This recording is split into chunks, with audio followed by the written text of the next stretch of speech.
For today's video ay pupunta ako sa bahay ng kapatid ni Lola na si Imadora. Tumawag nga ang kapatid ni Lola at pinapupunta ako sa kanilang bahay. May pinakukuhang pagkain para kay Lola at kay Nili. Gabi na nga yan na lumabas ako pero maliwanag pa at 7:30 na nga ng gabi niyan. Mas gusto ko nga lumabas ng ganyang oras dahil hindi na mainit, hindi na kailangan pang magpayong. Summer na nga dito sa Israel kaya naman kahit gabi na ay maliwanag pa din. Simula nga nang dumating ako dito sa Israel galing sa bakasyon sa Pinas ay ngayon lamang ako makakapunta ulit sa bahay ng kapatid ni Lola. Ayan nga't may nadaanan pa ako ng mga itinapon sa gilid ng kalsada at meron pang ang upuan. Parang gaming chair, maayos pa naman at pwede pang magamit kaya naman kung sinong may gusto ay pwedeng kuhanin. Kita nyo naman at gabi na nga yun dito sa Israel ng mga oras na yan pero napakasikat pa ng araw kaya naman napakaliwanag pa din. Marami pang mga nakatambay at kadalasan ay mga matatanda at meron nga din tumutugtog na pwedeng magbigay ng pera kung gusto.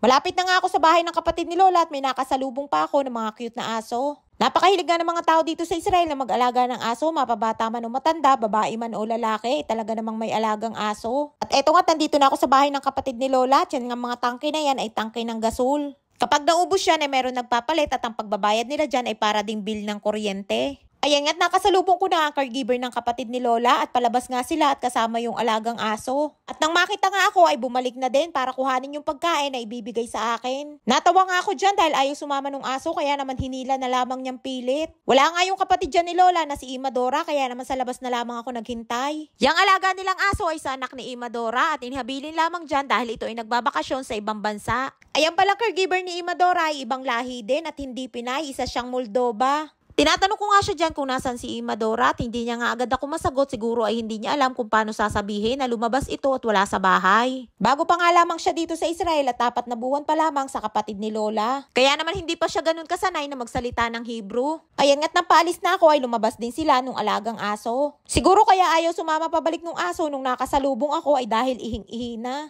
Kaya naman pagdating sa kanyang pwesto ay umihi agad. Pag uwi ko nga ay di na ako dumaan sa may shortcut at dadaan muna ako sa grocery store.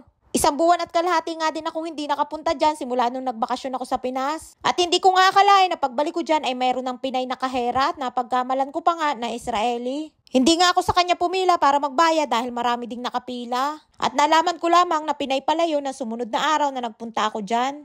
Ayan nga, tapos na ako mag-grocery at gogora na ulit ang person for today's video. 8:00 na nga ng gabi dyan nang napadaan ako at napakaliwanag pa din. At bago nga ako tuluyang umuwi, dadaan muna ako sa bakery para bumili ng tinapay. Kita nyo naman si Lola kahit maedad na ay gumogora pa din at naglalakad-lakad. Dahil inabot na nga ako ng gabi, pagdaan ko nga din sa bakery ay halos ubos na ang mga paninda. At pati nga yung tinapay na paborito ko na lakman niya ay ubos na din at ang natira ay yung may sesame seeds. Kaya naman yan na lamang din ang aking kinuha para pwede kong lagyan ng palaman. Nakita ko nga dyan sa taas na meron nakaplastik na tinapay na gusto ko. Tinanong ko yung tindera kung pwede pa yun at bibilhin ko. Ang kaso ay meron na daw may-ari. At pagkatapos ko nga dyan ay umuwi na din ako. Walang pasyal-pasyal, walang gala-gala at diretso uwi sa bahay. Nakapwesto na nga si Nili sa kanyang higaan nang dumating ako. At nang makita ako ay biglang bumangon at talaga namang mamarites pa bago matulog. Tinatanong ko nga siya dyan kung bakit siya amusin na nung kanyang ininom at basa yung kanyang damit. Ay uminom daw siya nung kanyang Lebulac, yung syrup para siya ay mapadumi. At eto naman yung mga pagkain na bigay ng kapatid ni Lola. Mayroon cherry o dubdiban ang tawag dito sa Israel. Dito nga lamang ako sa Israel nakakain ng fresh na ganan at matamis ang lasa. Mayroon din blinches na tinatawag nila dito, gawa sa egg roll wrapper na mayroong mashed potato sa loob. Minsan ay kamote ang laman o kaya naman ay prutas na may laman chocolate. Kung sa atin sa Pinas ay parang crepes. Mayroon din bell pepper na may lamang kanin sa loob na may halong karne. Na mayroong tomato sauce, ang tawag nila dyan ay pilpil yumule. At mayroon din kapirasong zucchini na may palaman din na kanin na may halong karne. At ayan na nga yung mga padalang pagkain ng kapatid ni Lola. Maraming pong salamat sa inyong support at laging panonood. Mag-iingat po kayo palagi.